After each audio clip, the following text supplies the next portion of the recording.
तेरी मेरी ऐसी जुड़ गई कहानी कि जुड़ जाता जैसे दो नदियों का पानी। मुझे आगे तेरे साथ बहना है, जाना तुम्हें तो है ये बात जानी कि ये जिंदगी कैसे बनती सुहानी। मुझे हर पल तेरे साथ रहना है, तुम कुछ अधूरे से हम भी कुछ आधे, आधा आधा हम जो दोनों मिला दे तो बन जाएगी अपनी एक जिंदगानी। ये दुनिया मिले ना मिले हमको, खुशियाँ भगा देंगी हर गम को। तुम साथ हो फिर क्या बाकी हो, मेरे लिए तुम काफी हो, मेरे लिए तुम काफी हो, मेरे लिए तुम काफी हो।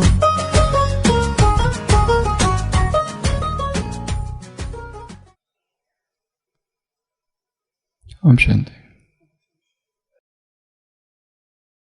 सत्य का खोजी एक युवक अपने सत्य अन्वेषण में खोजता खोजता किसी सद्गुरु के पास पहुंचा और उस सत्य के खोजी ने उस गुरु से पूछा, आत्मा क्या है, परमात्मा क्या है, योग क्या है, जीवन का सत्य क्या है, मैं आरंभ कहां से करूं? गुरु ने कहा,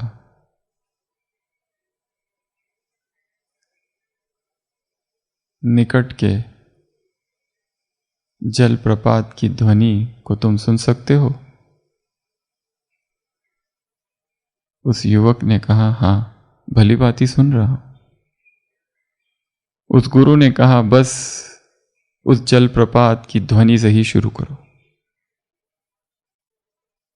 क्योंकि जलप्रपात की वह ध्वनि, प्रकृति की वह ध्वनि ही द्वार है परमात्मा तक पहुंचने का।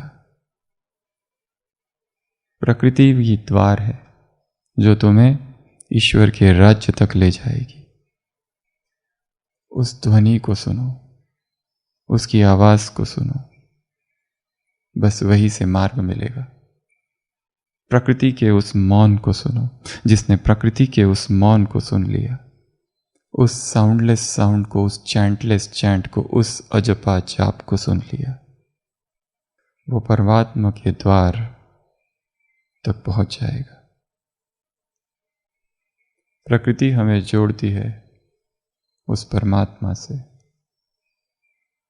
ये सारा विस्तार जो कि इस कलयुगी अंत में भी इतना सुंदर है, वो हमें ले जाती है देह से पार, देह से दूर, देह से परे। देह से परे जाना प्रकृति के सानिध्य में बहुत सुलभ है।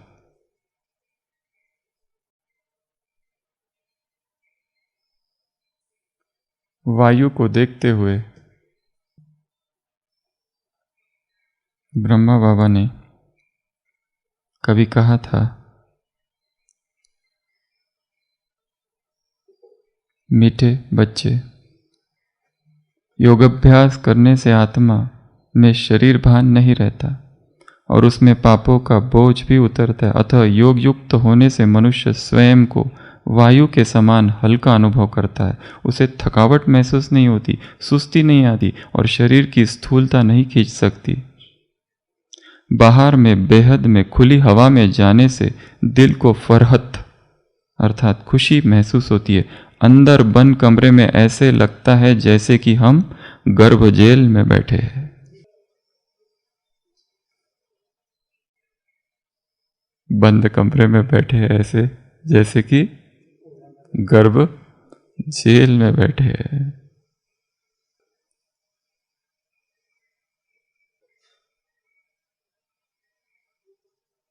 जब हम कराची में थे तो बहुत बार बाबा के साथ हम सागर के किनारे पर जाकर बैठते थे। तब बाबा मधुर और स्नेहयुक्त शब्दों में कहते थे, बच्चे, सागर की लहरें देख रहे हो,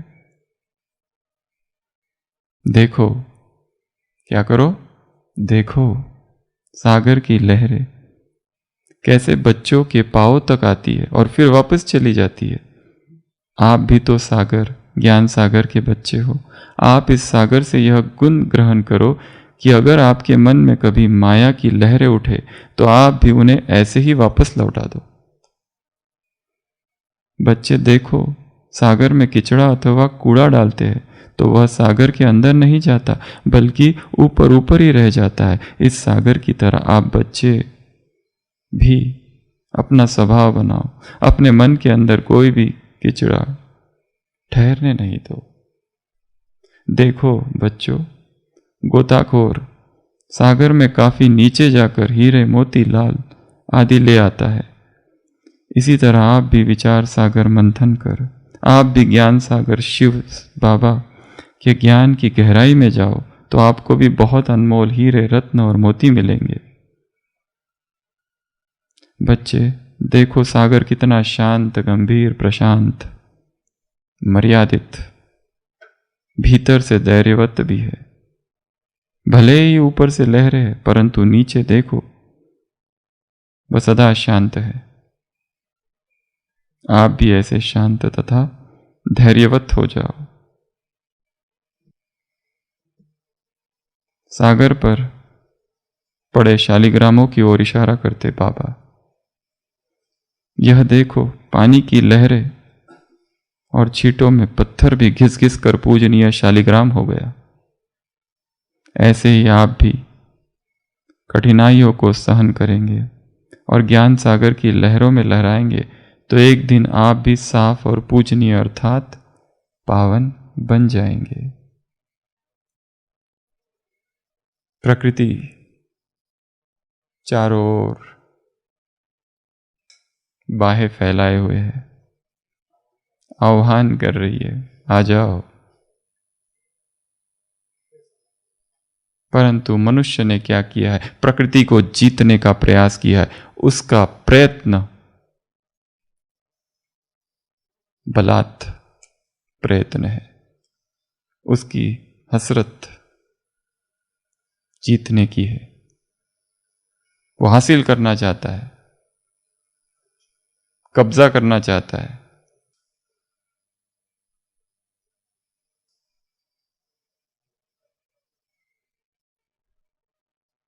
जब तक आदान प्रदान न होगा तब तक प्रकृति और मनुष्य के बीच जो वर्तुल है वो पूरा नहीं होगा।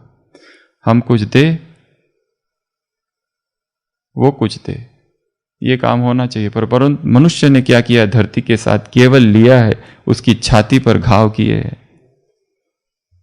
बस लेता रहा है उससे। वो हमें देती रही और हम उससे लेते रहे। और हमने डाला क्या? प्लास्टिक।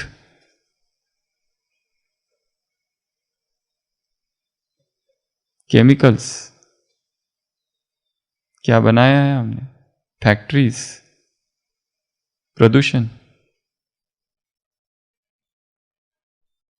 मनुष्य और प्रकृति के बीच एक गहरा नाता है। जब तक व्यक्ति इस नाते को नहीं जानता तब तक वो कभी स्वस्थ हो ही नहीं सकता। इसलिए अपनी थाली में सबसे ज्यादा आहार कौन सा होना चाहिए? Vitamin N. बाकी विटामिन कम हुए तो चलेगा, पर इसकी मात्रा को बढ़ाओ। विटामिन एम अधिक से अधिक हो। अगर जो ले रहे उसका डोज बढ़ाओ। जो जितना अधिक विटामिन ए एन का सेवन करेगा उतना अधिक स्वस्थ होगा, निरोगी होगा, प्रकृति के समीप होगा, निकट होगा। और जो प्रकृति के जितना निकट है, प्रकृति स्वयं उसकी देखभाल करेगी। इसलिए आज से कितनी बार खाओगे विटामिन ए? कितनी बार सेवन करोगे? जितना सेवन करना चाहो उतना करो। इसमें कभी भी टॉक्सिसिटी नहीं हो सकती। विटामिन एन लेते ही रहना है, लेते ही रहना है, लेते ही रहना है। हर रूप में लो, टैबलेट रूप में, इंजेक्शन रूप में, सिरप रूप में। जितना ले सको, जब ले सको, जहां ले सको, सेवन चालू ही रहे। ओवरडोज कभी नहीं होगा।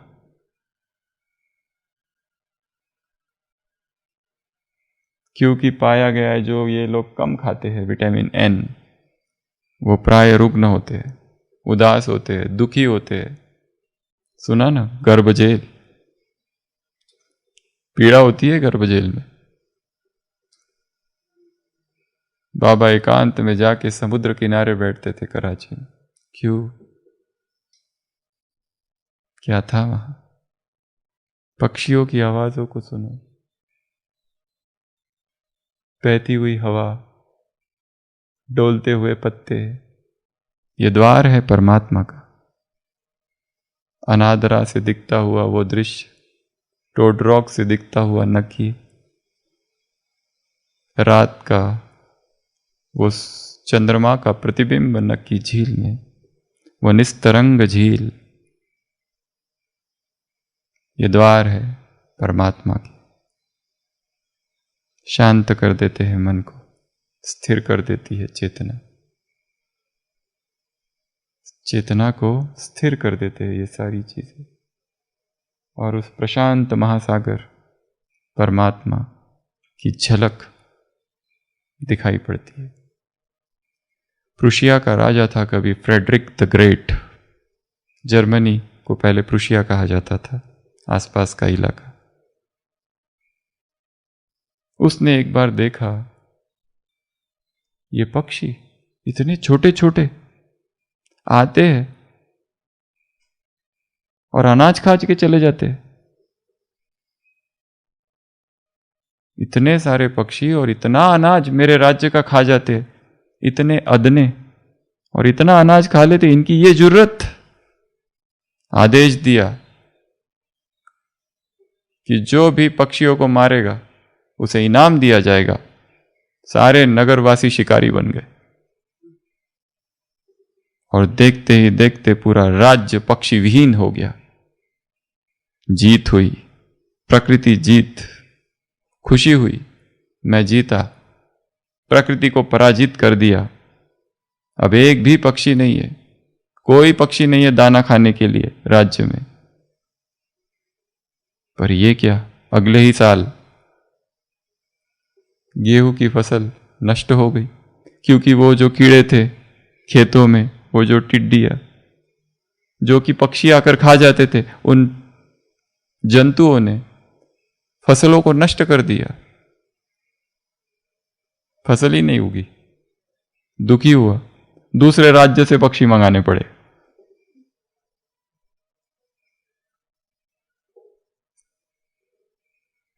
जब जब प्रकृति से संबंध टूटेगा, प्रकृति क्रुद्ध होगी, बदला लेगी। अन्यथा प्रकृति जैसा मित्र कोई नहीं। पर्यावरण। रविंद्रनाथ टैगोर की एक कविता है, बंगाली में है।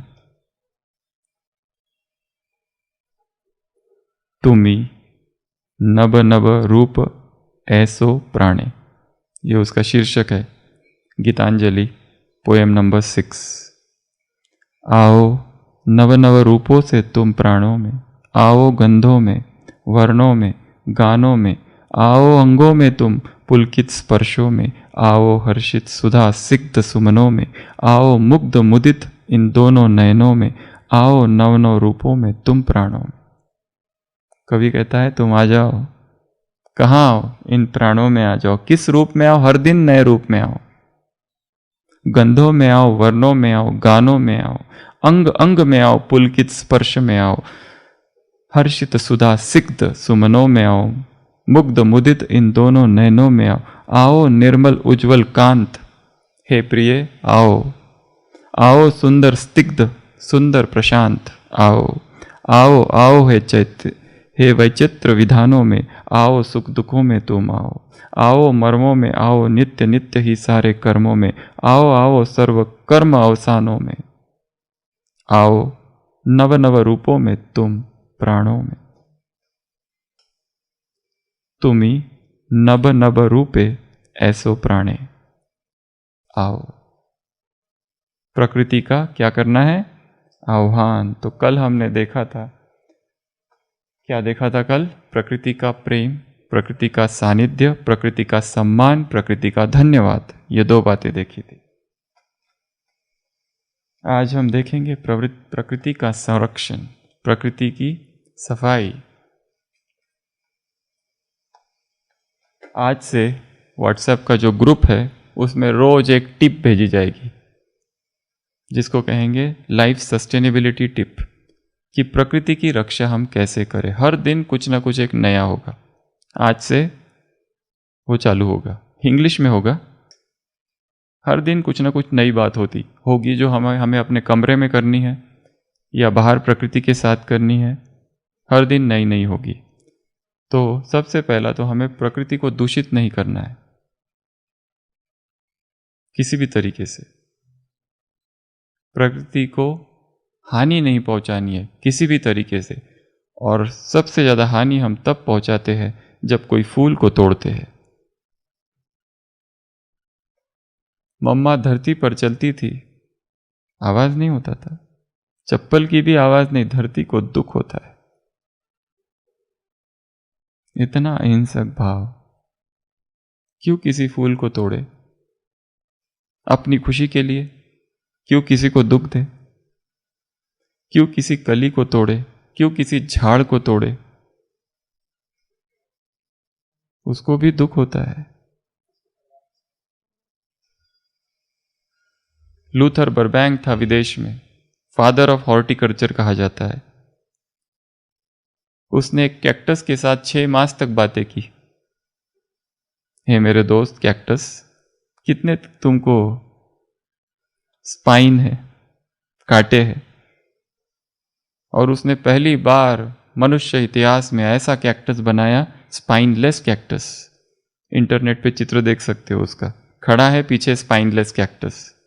The first connection of man with plant kingdom. उससे बातें करते करते प्लांट टेलीपैथी, झाड़ से बात करना, झाड़ को महसूस करना। यदि तुम झाड़ के दुखों को महसूस करोगे तो वो भी तुम्हारे दुख को महसूस करेगा। मनुष्य को क्या बताए अपने दुख और अपनी पीड़ा? झाड़ को बताओ, झाड़ से बातें करो। एक व्यक्ति ने पूरी किताब लिखी है झाड़ पर, पूरी की पूरी किताब ही लिख डाली।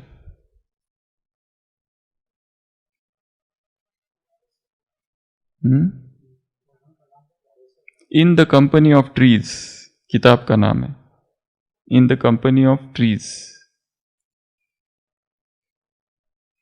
इतनी बड़ी किताब ही लिख डाली पूरी की पूरी।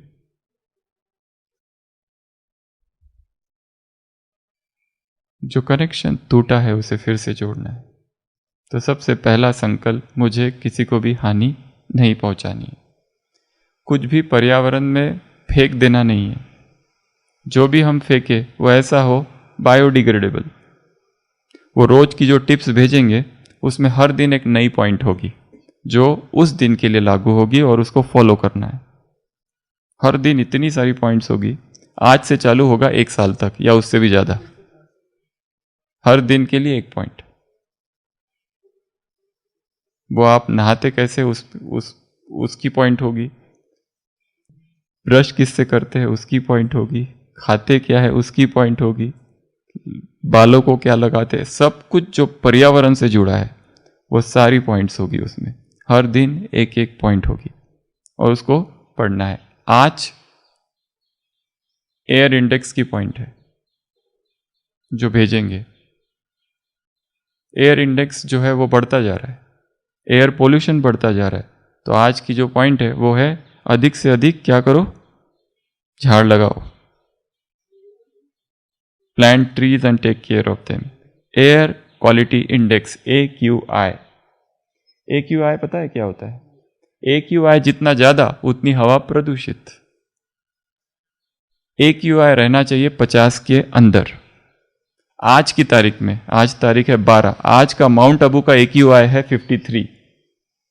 हम लोग सेफ जोन में है, हम लोग सेफ जोन में है। जब AQI 0 से 50 है तो अच्छा है, गुड। 51 से 100 मॉडरेट, 50 100 के ऊपर चला गया मतलब अनहेल्दी, फॉर सेंसिटिव ग्रुप, कुछ कुछ लोगों के लिए। 150 के ऊपर 200 तक अनहेल्दी, 200 के ऊपर 300 तक वेरी अनहेल्दी, और 300 के ऊपर तो इमरजेंसी है, डेंजरस। शहरों में AQI बहुत ज़्यादा है, इतनी प्रदूषित वायु है। माउंट का आज का AQI केवल 53 है। कितनी शुद्ध हवा है यहाँ पर। बिकॉज क्यों? क्योंकि चारों ओर पहाड़ पहाड़ है, पेड़ ही पेड़ है। जितने अधिक पेड़ उतने हम सुरक्षित। पेड़ों में ऊर्जा है।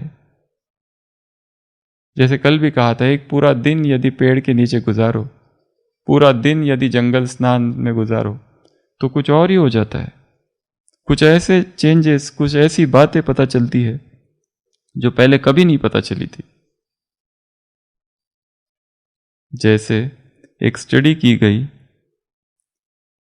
कि जो शहरों की लड़कियां, छोटी लड़कियां, उन पर स्टडी गई, यूनिवर्सिटी ऑफ इलिनॉय ने। उन्होंने देखा उनकी जो खिड़की है, खिड़की के बाहर हरियाली है। कुछ जो हॉस्टल की कन्याएं हैं, लड़कियां हैं, और कुछ कन्याएं उनके खिड़कियों के बाहर हरियाली नहीं है। तो जिनके खिड़कियों के बाहर हरियाली थी उनमें सेल्फ डिसिप्लिन ज्यादा देखा गया, और जिनकी खिड़कियों के बाहर हरियाली थी उनमें डिसिप्लिन ज्यादा, और जिनमें नहीं थी उनमें थोड़ा कम।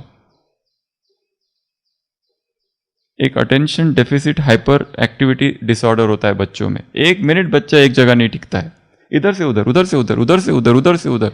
उसको कहो ये पढ़ो, एक लाइन पढ़ता है, अटेंशन उसका 1 मिनट भी अटेंशन नहीं रख पाता है कहीं। उसको कहते हैं attention deficit hyper activity disorder. उसमें देखा गया ऐसे जो बच्चे हैं उनको जैसे जैसे ग्रीन एनवायरनमेंट में लाया गया, ग्रीन आउटडोर्स में लाया गया, उनका मन शांत होते गए। बहुत सारी स्टडीज की गई उनके ऊपर। उसी तरह अगर हम 20 मिनट तक किसी जंगल से गुजरते हैं, या फिर यहां यह देखा गया कि एक लोगों का ग्रुप था, वो 3 दिन के लिए फॉरेस्ट ट्रिप निकाली उन्होंने, तो उनके शरीर में 50% इंक्रीज हो गया नेचुरल किलर सेल्स में। जो हमारे शरीर में नेचुरल एंटीबॉडीज प्रोड्यूस होते हैं, या फिर जिसको कहेंगे नेचुरल पेन किलर्स प्रोड्यूस होते हैं, एंडोर्फिन्स, उनकी संख्या बढ़ गई जंगल से गुजरते गुजरते ही।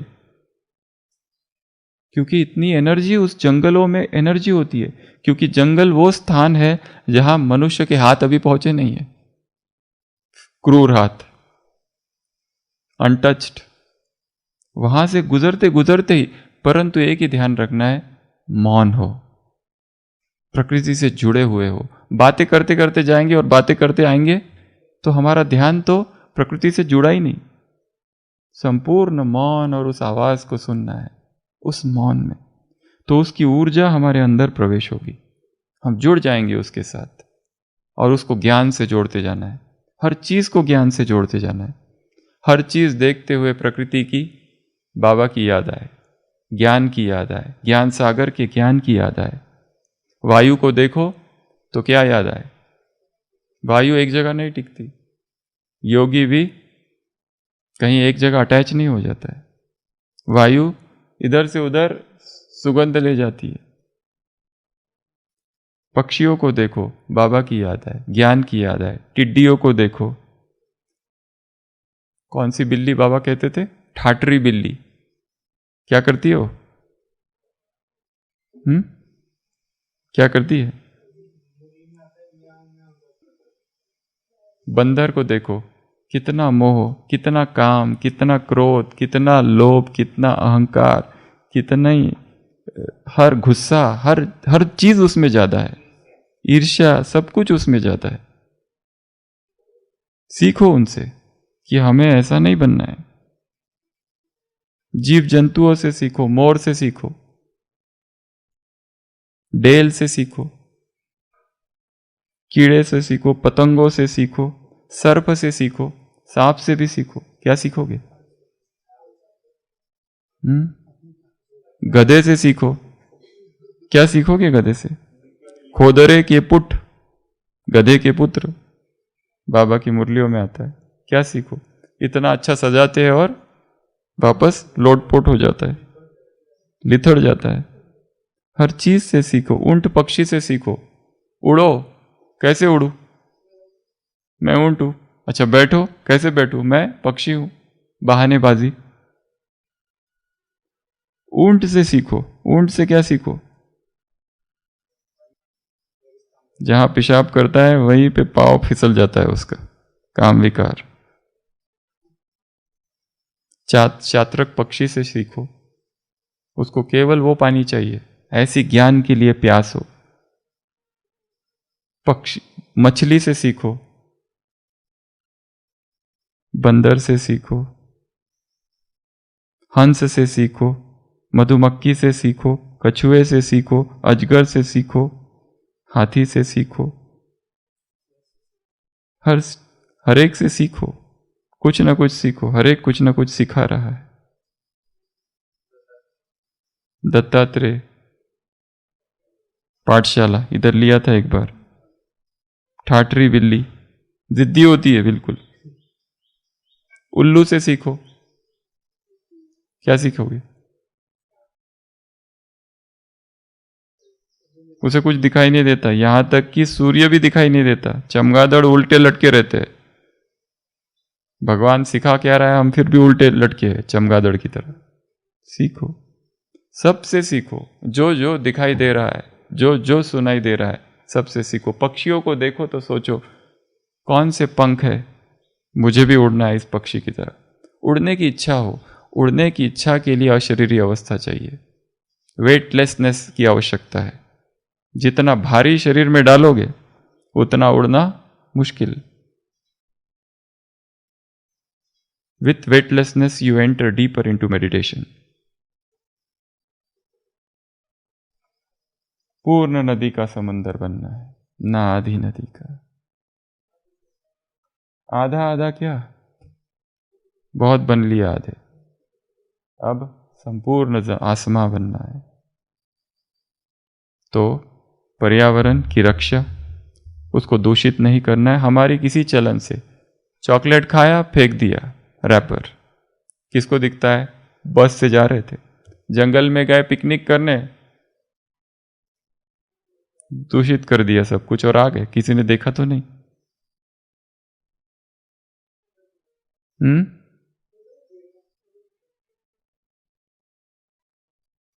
हमारी वजह से किसी को हानि ना हो, किसी को नुकसान ना हो।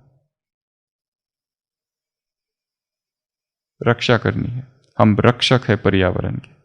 प्रकृति हमारा मित्र है, उसको अपना मित्र बनाना है। उस पर लड़ाई नहीं करनी है, उस पर जीत हासिल करने की कोशिश नहीं करनी है। प्रकृति जीत मतलब ये नहीं कि प्रकृति को हरा देना। प्रकृति जीत अर्थात प्रकृति को अपना मित्र बना देना, अपना दोस्त बना लेना, उसका दिल जीत लेना। प्रकृति सहायक हो जाएगी, हर चीज में सहायक होगी। प्रकृति ही स्वास्थ्य प्रदान करेगी तुमको। जो उसके गोद में बैठा है उसको कभी भी वो हानि नहीं पहुंचा सकती, कभी भी नहीं। कोई रोग, कोई बीमारी, कुछ नहीं हो सकता जो प्रकृति की गोद में बैठा है। अगला, प्रकृति को सकाश। प्रकृति को पवित्र करने के मार्ग बताओ क्या क्या है? 1 2 3 4 5 6 7। कैसे कैसे हम प्रकृति को शुद्ध करें? सबसे पहले संकल्प से। सबसे पहला मार्ग है प्रकृति को शुद्ध करने का। संकल्प करो प्रकृति के बारे में। जहां जहां प्रकृति के लिए संकल्प करो कि प्रकृति शुद्ध हो रही है, प्रकृति पावन हो रही है। बाबा क्या कहते हैं? प्रकृति को मुझे चार्ज करना है, प्यूरिटी के वाइब्रेशन देना है। दूसरा मार्ग है पवित्रता। हम जितने पवित्र बनेंगे प्रकृति उतनी पवित्र बनेगी।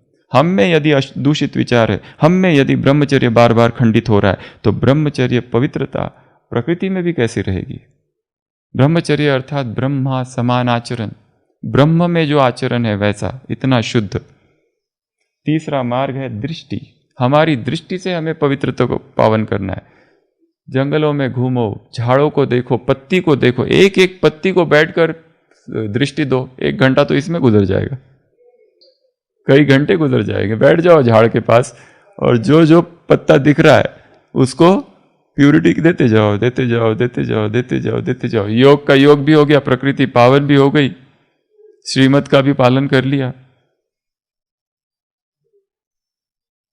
डालियों को सकाश दो, तो सकाश। उसके बाद में वृत्ति से पवित्र पावन करना, फिर शुभ भावना शुभ कामना से पवित्रता प्रकृति को पावन करना है, फिर शब्दों से पवित्रता पावन करना है। वो जो बरमुडा टैंक, वो कौन सी जगह है, वहाँ पर एक जब गांव में झाड़ सूख जाता है या खराब हो जाता है, सारे गांव वाले आते हैं और झाड़ को रात भर गालियां देते हैं, सुबह तक झाड़ गिर जाता है, क्योंकि वो हमारे वाइब्रेशंस कैच करता है। डॉक्टर इमैटो मासरू, उसने पूरी किताब लिखी है उसके ऊपर, हमारे संकल्पों का पानी पर क्या प्रभाव है। तो प्रकृति पर प्रभाव है हमारे संकल्पों का। हम प्रकृति को कुछ कहते रहे तो वो मानेगी हमारी बात। रोज एक झाड़ को, ऑर्गेनिक फार्मिंग, रोज एक झाड़ से बातें करते रहो, उसे प्यूरिटी की किरणें देते रहो, शक्तियां देते रहो, उसके प्रति अच्छा सोचते रहो, उसके प्यूरिटी के वाइब्रेशंस तभी देते रहो जब बीज डाला, वो झाड़ का फल बहुत मीठा होगा। योगिक फार्मिंग, रोज खेतों को सकाश देनी है। खेतों पर चलना कितना अच्छा फीलिंग आती है, खेत की मिट्टी, ये माटी भारत की माटी है। चाणक्य छोटा होता है, अपने मित्रों से कहता है इसे अपने मस्तक पर लगाओ। इस माटी को महात्मा बुद्ध और महावीर के चरणों ने पुनीत किया है, यह साधारण मिट्टी नहीं है।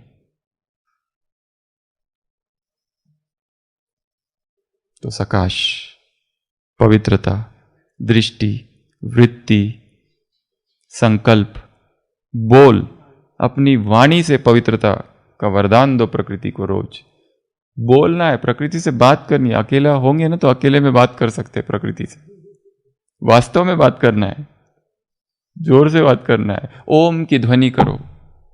ओम ध्वनि जो है वो प्रकृति में गूंजती है, प्रकृति को बहुत अच्छी लगती है ओम की ध्वनि। ओम का संगीत जो है ना, प्रकृति को बहुत बेहद पसंद है। इसीलिए जहां मंत्र जाप होता था, कैसा वायुमंडल चेंज हो जाता है। जहां गायत्री यज्ञ देखा है, जिन्होंने देखा होगा, वो पूरा एरिया ऐसा शुद्ध हो जाता है, बहुत अलग सी फीलिंग आने लगती है वहां पर। और ये तो अंतिम यज्ञ है, शंख बजाना। उस दिन मुरली में था, कल की परसों की मुरली में था, ये अंतिम यज्ञ है। अब तक बहुत यज्ञ कर लिए, रामायण यज्ञ, ये यज्ञ, वो यज्ञ, ये अंतिम यज्ञ है।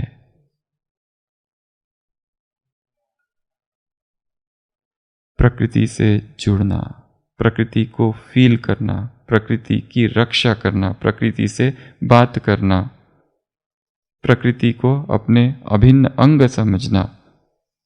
मनमोहिनी प्रकृति की गोद में जो बसा है, सुख स्वर्ग सा जहाँ है, वह देश कौन सा है। जिसके चरण निरंतर रत्नेश धो रहा है, जिसका मुकुट हिमालय, वह देश कौन सा है। निधिया जहाँ सुधा की धारा बहा रही, सींचा हुआ सलोना, वह देश कौन सा है। जिसके बड़े रसीले फलकंद नाज मेवे सब अंग में सजे है, वह देश कौन सा है। जिसके सुगंध वाले सुंदर प्रसून प्यारे दिन रात हंस रहे हैं, वह देश कौन सा है। मैदान गिरी वनों में हरियाली लहकती आनंद में जहाँ है, वह देश कौन सा है। जिसके अनंत धन से धरती भरी पड़ी है, संसार का शिरोमणि, वह देश कौन सा है। राम नरेश त्रिपाठी, वह देश कौन सा है। वो भारत है। इतना सुंदर देश, इतनी हरियाली जहाँ पर है, इतने प्रसून यहाँ पर है, इतने फूल यहाँ पर है, ये वैरायटी फूल यहाँ पर है। कभी ये देखा है, बच्चों को ये ट्रेनिंग दी जाती है सुपर सेंस की। सेंस करो, एक एक चीज की जाकर सुगंध लो, झाड़ की, एक एक फूल की जाकर सुगंध लो, धरती की जाके सुगंध लो, नीचे लेट के मिट्टी की सुगंध लो। सिखाया जाता है सुपर सेंसेस डेवलप करने के लिए। देखो कि हवा कहाँ बह रही है, एक जगह बैठ जाओ और ये कहो हवा किस दिशा में बह रही है, इसका प्रयोग। एक जगह बैठ जाओ, देखो ये सुगंध किस, हर एक की सुगंध अलग अलग है, कौन सी वो सुगंध है। ट्रेस, पगडंडियों से गुजरो, ये पगडंडी कहाँ जाती है, या नई पगडंडियां निर्माण करो, अपना रास्ता। तो प्रकृति को सकाश देनी है कम से कम 2 बार ऑफिशियली और सारे दिन भर कई बार। जब भी प्रकृति से गुजरो, कहीं से भी गुजरो, यहां से किचन तक जाओ, डाइनिंग तक जाओ, बीच में कुछ ना कुछ तो मिल ही रहा है प्रकृति का, उसको सकाश देते देते जाओ। एक एक पत्ते को सकाश दो, वृक्ष को सकाश, उसके छाल को सकाश, धरती को सकाश देते देते चलो, सब कुछ सकाश ही सकाश। तो प्रकृति को हमें देना है प्योरिटी की। सूरज को दो, चंद्रमा को दो, सितारों को दो, आकाश को दो, सबको सकाश देते रहो। तो ये हो गया दूसरा भाग, एक संरक्षण, दूसरा सकाश देना, तीसरा है प्राण ऊर्जा ग्रहण करना, प्राणिक न्यूट्रिशन, प्राणिक पर्सन बन जाना है, प्राणिक लिविंग इसको कहते हैं। जो लोग प्राण ऊर्जा पर जीते हैं उन्हें किसी भी स्थूल भोजन की आवश्यकता नहीं रहती। जब विटामिन एन मिल जाता है तो स्थूल भोजन, शाकाहारी भोजन, फिजिकल फूड खाने की आवश्यकता बहुत कम हो जाती है। इसलिए जब पहाड़ों पर जाते हैं लोग क्या करते हैं, पहाड़ों के बर्फ का पानी पीते हैं। सूरज जो रेन वाटर होता है प्योरेस्ट वाटर है वो, उसी पे आराम से कई दिन रहा जा सकता है बिना किसी भोजन के, आराम से स्वस्थ हो जा सकता है। तो ये प्राणिक ऊर्जा कैसे प्राप्त करें, प्राणिक न्यूट्रिशन कैसे प्राप्त करें, उसकी बहुत सारी विधियां तो हमने पहले ही देख ली है। सबसे पहला होता है सोलर प्राणा, सन प्राणा, जो हम प्राप्त करेंगे सन गेजिंग से, सूरज का प्राण। दूसरा है अर्थ प्राणा, जो हम प्राप्त करेंगे बेयरफुट वॉकिंग से। तीसरा होता है एयर प्राणा, जो हम प्राप्त करेंगे प्राणायाम से, ब्रीदिंग एक्सरसाइजेस से, जो अभी अभी इंग्लिश क्लास में हम सुन रहे थे, 10-10 ब्रीदिंग, वो हम किसी और क्लास में लेंगे, कैसे करें उस 10-10 ब्रीदिंग। प्राणायाम, स्क्वायर ब्रीदिंग, बॉक्स ब्रीदिंग, ये सब ब्रीदिंग छोटी छोटी टेक्निक है जो बैठे बैठे कहीं पर भी की जा सकती है, जिसमें, और ये उपवास के पीरियड में, फास्टिंग पीरियड में एनर्जाइजिंग का काम करती है, एनर्जी भर देती है। तो एयर प्राणा, एयर प्राणा अर्थात इस हवा में प्राण ऊर्जा है। Prana is the purest food on earth. Pranic living, pranic living, pranic nutrition, pranic food, सारे दिन भर प्राणिक फूड खाते रहो। प्राणिक फूड अर्थात एयर में प्राण है, सूरज में प्राण है, हवा में प्राण है, वो फूड। तो प्राणायाम। उसके बाद एब्जॉर्ब एनर्जी, केवल प्रकृति में बैठना और सोचो प्रकृति की सारी ऊर्जा मैं अपने अंदर एब्जॉर्ब कर रहा हूं, बस इतना काम। कहीं पर भी बैठ जाओ, कहीं पर भी, मधुबन में, ज्ञान सरोवर में, पांडव भवन में, नीचे शांतिवन में, जितने हमारे कैंपसेस है, जितना सेंटर्स है, छत है वहां पर। हम तो यहाँ मधुबन की बात कर रहे हैं जहाँ इतनी खुली हवा पे। शायद ये उन लोगों के लिए कठिन होगा जो शहरों में रहते हैं, जहाँ बिल्डिंग्स ही बिल्डिंग है, जहाँ सूरज तो दिखता ही नहीं कभी। पर आपको जहाँ चाहे वहाँ राह है, ढूंढना पड़ेगा। अगर कोई लोग ऐसी जगह जाते हैं जहाँ इंडस्ट्रीज ही इंडस्ट्री है, फिर जीवन का एक निर्णय करना पड़ेगा कि हमें अपनी जगह बदलनी है। अगर जॉब ही ऐसा जगह करते हैं कि जहाँ केवल इंडस्ट्रीज है, निर्णय करना पड़ेगा जीवन का कि इस जॉब को छोड़ना है।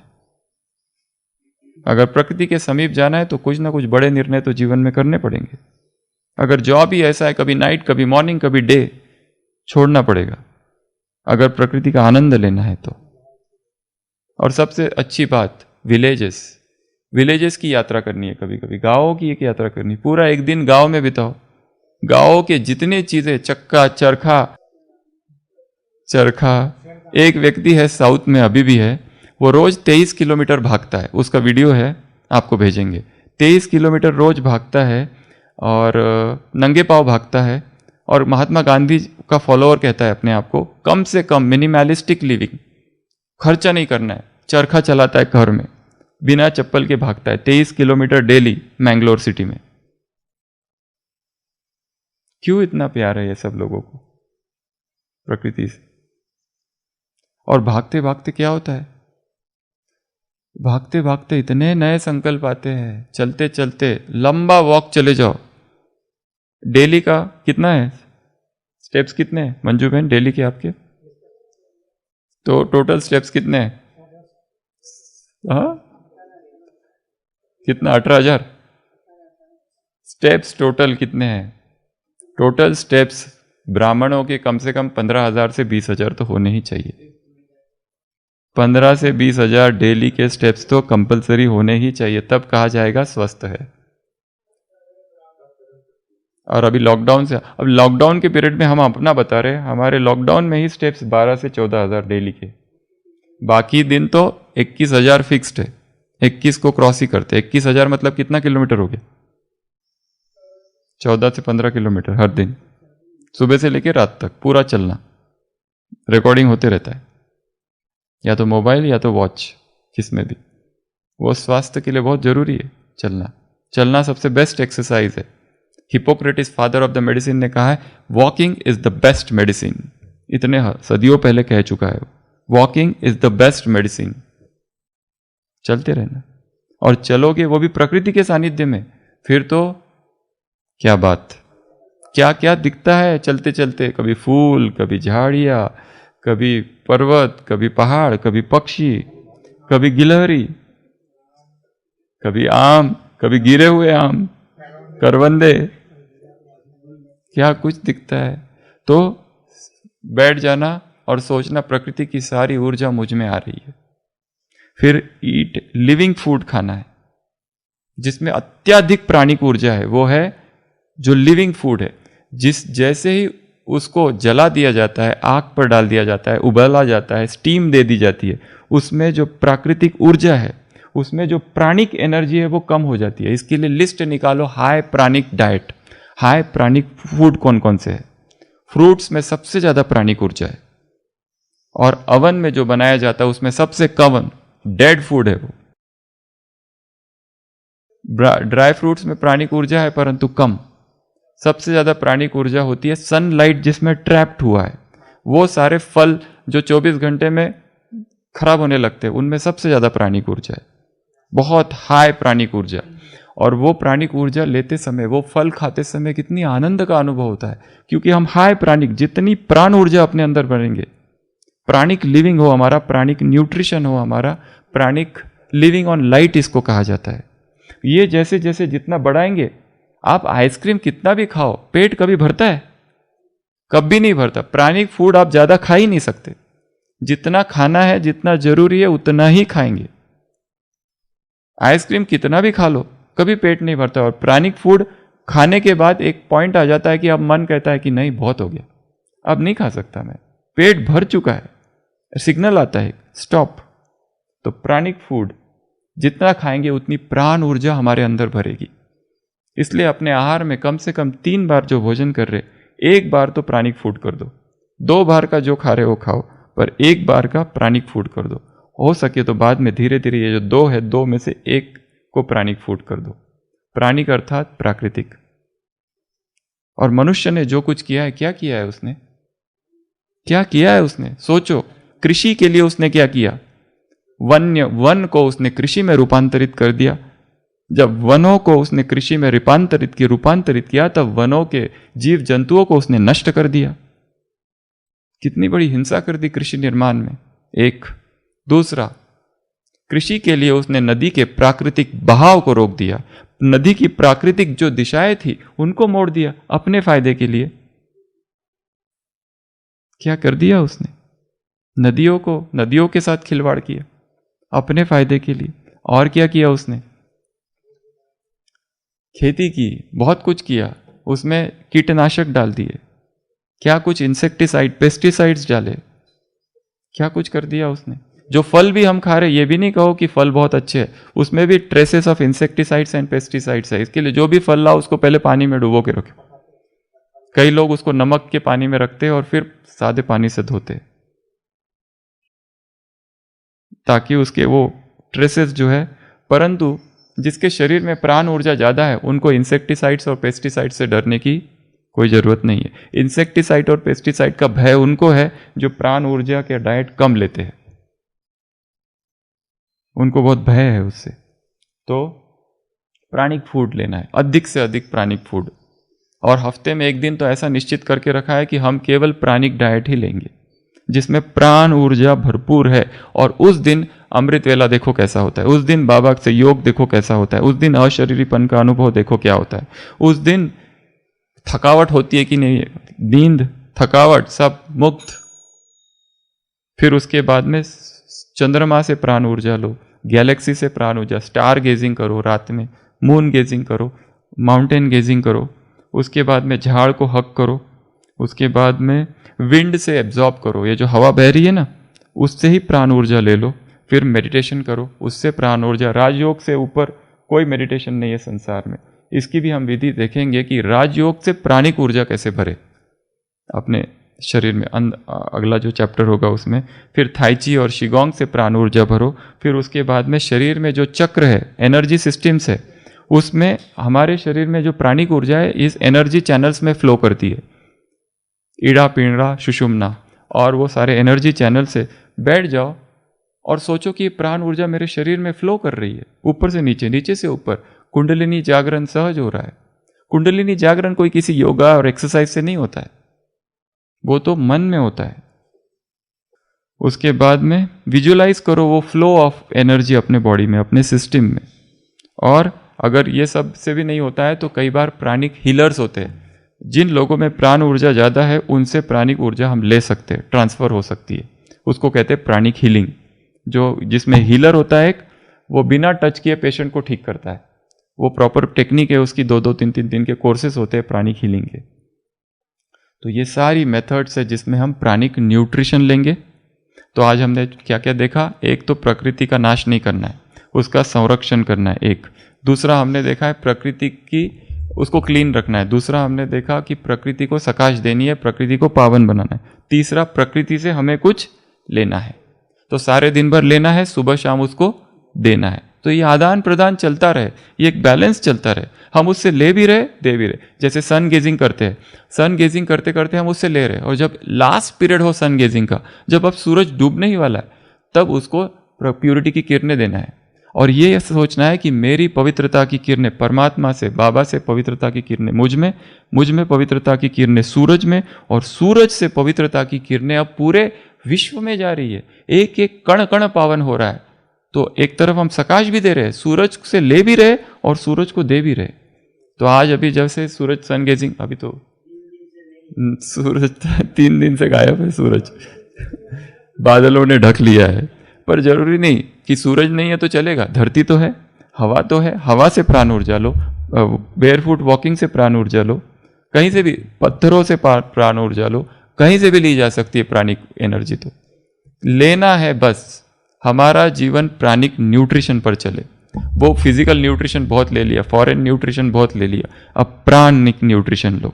और जैसे जैसे प्राणिक न्यूट्रिशन लोगे पता चलेगा भूख उसकी जरूरत ही नहीं है, उसकी बहुत कम आवश्यकता है, और शरीर में एनर्जी लेवल बहुत हाई है, बहुत एक्सट्रीम लेवल ऑफ एनर्जी, थकान है ही नहीं। नींद आधा घंटा लेट लिया तो उठने के बाद ऐसा लगता है 4 घंटा हो गया। योग निद्रा का भी अभ्यास चालू है। ये सारी विधियां 21 की 21 आज की 8वीं थी। ये हमें ले चल रही है एक ऐसे जीवनचर्या की ओर जहां हमारा जीवन प्राण ऊर्जा से चलेगा। ओम शांति। हाँ वो तो है। दूसरी और एक चीज, इस पर तो एक क्लास हो सकता है पूरा। जो बीज है उनको कभी भी नष्ट नहीं करना है। बीज जो होता है ना, बीज, उसको कभी भी नष्ट नहीं करना है। परंतु इसमें बहुत बड़ी फिलॉसफी छिपी हुई है। अगर ये अभी सबको कह दूं तो सबको टेंशन हो जाएगा, सबको खाना पीना बंद हो जाएगा, कहेंगे ये तो बहुत भारी काम है। बीज जो है ना, गेहूं क्या है? बीज। अनाज क्या है? सारे बीज है। बीज को नष्ट करना अर्थात to kill a seed is to kill a generation. एक पूरी वंश को नष्ट करना है, एक पूरे वंश को। इसके लिए अगर आप वाटरमेलन खाते हो, उसका जूस बनाते हो, तो बीज पहले निकाल दो। बीज को नहीं खाना है, बीज को निकालते जाओ। और एक चीज, लास्ट बात, चाहे हम कितना भी पवित्र भोजन खाएं फिर भी वो दूषित तो है ही। क्यों? जिस खेत में जिस किसान ने उसको पकाया उसी रात उसने वहां पर दारू पी होगी। एक सन्यासी आता है, एकदम परम तपस्वी सन्यासी, एक किसान उसके लिए भोजन लेके आता है, महाराज आपके लिए। साधु कहता है मैं नहीं खाऊंगा, जाओ यहां से। युवा सन्यासी है, तपस्वी, वो कहता है क्या गलती हो गई, ये तो हमने आपको भोग लगाने के लिए लाया, बहुत पवित्र है। वो कहता है नहीं, तुम्हारे खेत की जो बैल है उसने कल रात बाजू वाले किसान के खेत को नष्ट किया था, मैं नहीं खा सकता, पवित्र है। मैं नहीं खाऊंगा। इतनी प्यूरिटी का ध्यान, इतना भोजन के परहेज। इसीलिए एक ही मेथड है जो भोजन को पवित्र कर सकती है, ओनली वन मेथड।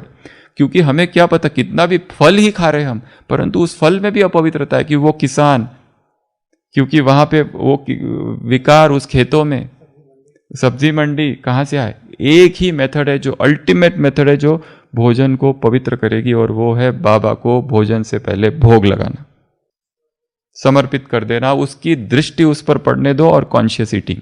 ये एक मात्र last and the ultimate method है प्राणिक लिविंग की। इसके ऊपर और कोई मेथड नहीं है, क्योंकि चाहे कैसा भी खाओ वो अपवित्र ही है, वो कलियुगी है। एक ही मेथड है, भगवान को अर्पित कर दो। ओम शांति।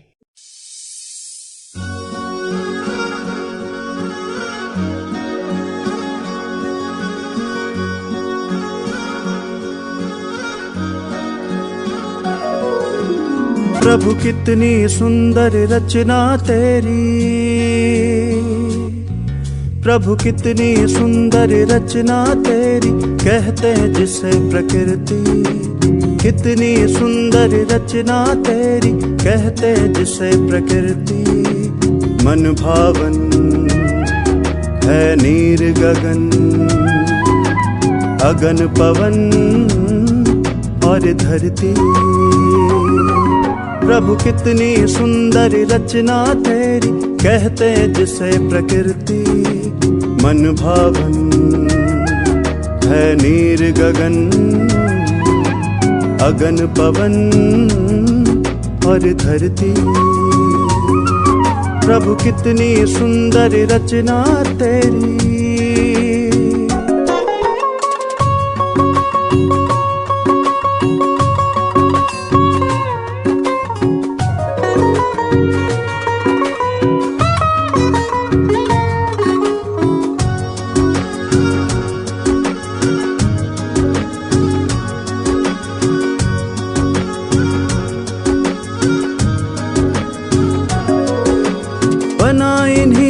जीवन सबका कायम इन्हीं से रहता, बना इन्हीं से जीवन सबका कायम इन्हीं से रहता।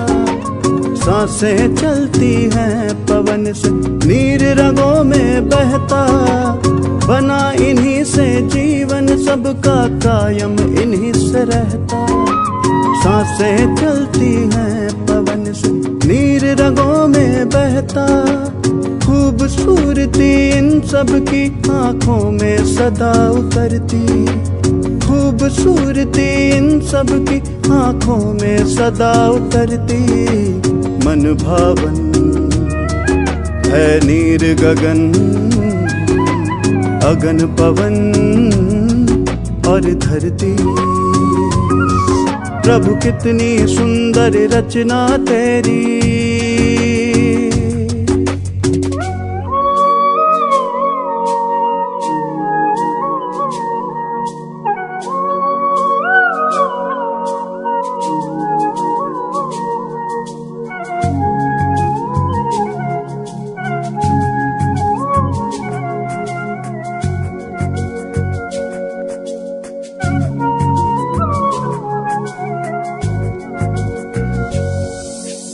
माँ बन करके गोद में अपनी पाले धरती माता। माँ बन करके गोद में अपनी पाले धरती माता।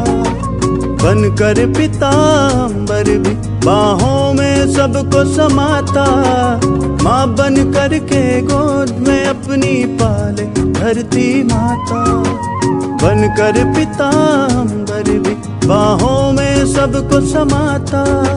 सूरज की किरणों से है ऊर्जा सभी में भरती। सूरज की किरणों से है ऊर्जा सभी में भरती। मन भावन है नीर गगन, अगन पवन और धरती। प्रभु कितनी सुंदर रचना तेरी, कहते जिसे प्रकृति। कितनी सुंदर रचना तेरी, कहते जिसे प्रकृति। मन भावन है नीर गगन, अगन पवन और धरती। प्रभु कितनी सुंदर रचना तेरी।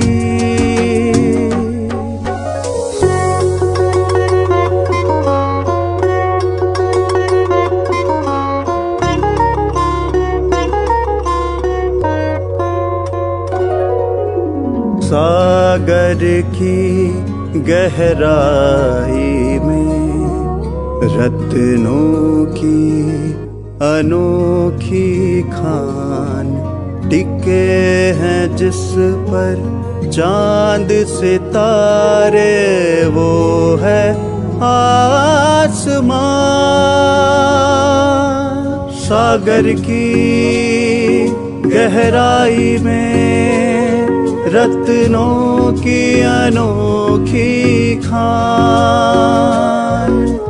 टिके हैं जिस पर चांद सितारे, वो है आसमान। पल पल इन्हीं के सदके है जिंदगी निखरती, पल पल इन्हीं के सदके है जिंदगी निखरती। मन भावन है नीर गगन, अगन पवन और धरती। प्रभु कितनी सुंदर रचना तेरी।